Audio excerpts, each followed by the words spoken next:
আসসালামু আলাইকুম রহমতুল্লাহি বরাকাতু। আলহামদুলিল্লাহ ওসসালাতু ওয়াসসালামু আলা রাসূলিল্লাহ ওয়া বা'দ। সুপ্রিয় দর্শক শ্রোতা ভাই বোন, আমাদের জীবনে এমন কিছু সময় আসে যখন দেয়ালে পিঠ থেকে যায়, যখন আমাদের নির্দিষ্ট চাওয়া পূরণ করা ছাড়া আর বিকল্প কোনো পথ সামনে খোলা থাকে না।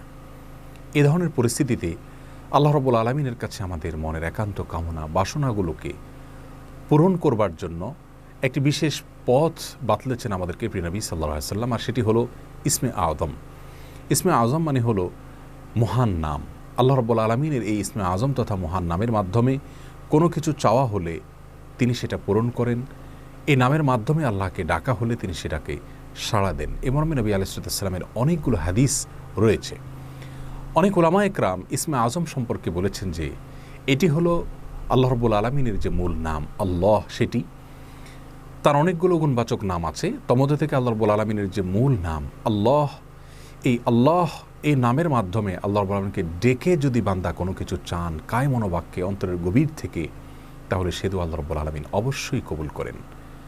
এজন্য কোনো কিছু আল্লাহ রাব্বুল আলামিনের কাছে চাওয়ার আগে যদি আল্লাহ বলে ডেকে ভালোবাসা থেকে, আস্থা থেকে, ভরসা থেকে, কায় মনোবাক্যে দীনতাহীনতার সাথে আল্লাহকে ডেকে যদি কেউ দোয়া করেন, তাহলে সে দোয়া আল্লাহ রাব্বুল আলামিন ফিরিয়ে দেন না।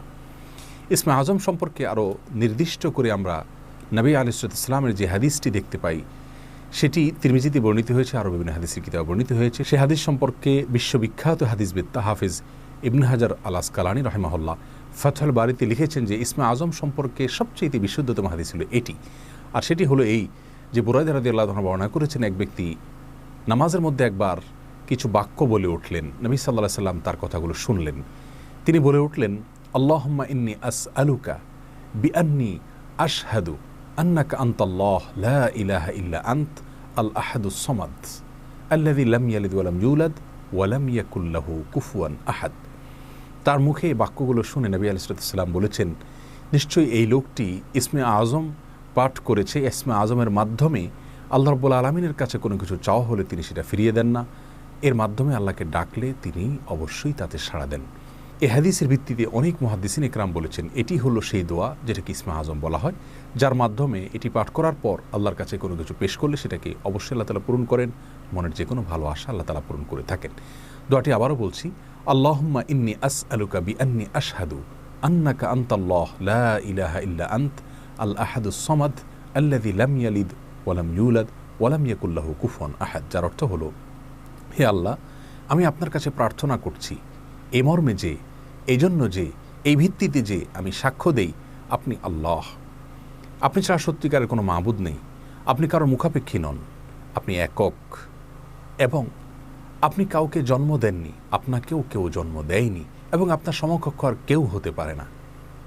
এই বাক্যগুলো পাঠ করে আল্লাহর বড়ের কাছে কোনো চাওয়া পেশ করলে তিনি অবশ্যই সেটি পূরণ করেন। কেউ যদি অত্যন্ত সংক্ষেপে ইসমে আযমের মাধ্যমে দোয়া করতে চান, তাহলে তিনি আল্লাহ রাব্বুল আলামিনের প্রতি আন্তরিকতা, ভালোবাসা, শ্রদ্ধা, বিশ্বাস, ভক্তি এবং ভরসা রেখে আল্লাহকে ডেকে ডেকে মায়ার সাথে, মমতার সাথে, আল্লাহর অনুগ্রহগুলোর কথা স্মরণ করে আল্লাহকে ডেকে ডেকে তার মনের চাওয়াগুলো পূরণ করবেন। এটা হবে ইসমে আযমের সবচেয়ে ছোট ভার্সন। আর যদি কারোর হাতে সময় থাকে, তাহলে তিনি ইসমে আযমের যে দোয়াটি আমরা কথা বলেছি, আল্লাহুম্মা ইন্নী আসআলুকা বিআন্নী আশহাদু আন্নাকা আনতাল্লাহ লা ইলাহা ইল্লা আনত আল আহাদুস সামাদ আল্লাযী লাম ইয়ালিদ ওয়া লাম ইউলাদ ওয়া লাম ইয়াকুল লাহু কুফুয়ান আহাদ। এই দোয়াটা তিনি পাঠ করবেন, করে আল্লাহর কাছে তার চাওয়া পেশ করবেন। জীবনের কঠিন মুহূর্তগুলোতে বিশেষ করে এই ইসমে আযম পাঠ করে আল্লাহর বাবার কাছে দোয়া করব, সেটা অবশ্যই আল্লাহ তাআলা কবুল করবেন যদি দোয়ার মৌলিক শর্তগুলো আমরা পূরণ করে থাকি। হালাল বক্ষণ করা, কায় মনোবাক্যে দোয়া করা এবং দোয়ার ক্ষেত্রে আন্তরিকতা এবং ঐকান্তিকতা থাকা, এই বিষয়গুলোকে যদি খেয়াল করে আমরা দোয়া করি, ইনশাআল্লাহ বিইذনিল্লাহ আল্লাহ তাআলা আমাদের সে দোয়া পূরণ করবেন। কোনো কারণে সে দোয়া যদি পূরণ হতে আমরা না দেখি, তাহলে সন্দেহাতীতভাবে আমাদের বিশ্বাস রাখতে হবে এটা পূরণ এই মুহূর্তে না হওয়ার মাঝে আমাদের জন্য কল্যাণ নিহিত আছে। আল্লাহ তাআলা এর বিনিময়ে আমাদেরকে আখিরাতে দিবেন।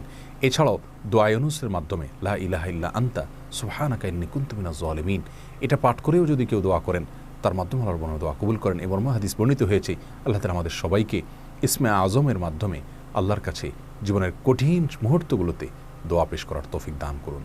আসসালামু আলাইকুম ওয়া রাহমাতুল্লাহি ওয়া বারাকাতুহু।